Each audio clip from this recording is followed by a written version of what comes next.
Amanda läks metsa keppi otsima, Soome plika lubas kaasa minna. Amanda vaatas igat kaigast eraldi, Soome plika küsib, kas ükski ei meeldi.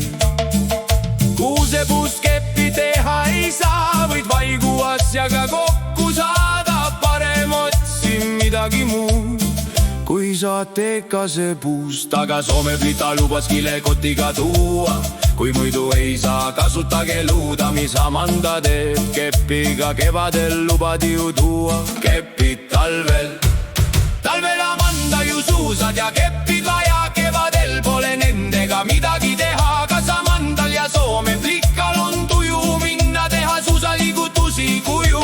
Amanda pidi olema kõva kepiliigutaja, vaata, et ei jää trend tegemata. Harjutad on palju vaja, siis saad võistelda. Kepitele anna hoogu, siis saad mäest alla.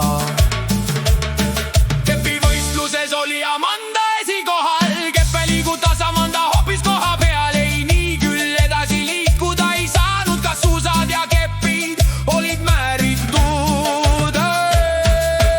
Amandal ei vedanud siis sellega, Soome plika pidi ju ka aitama treeneriks. Soome plika ei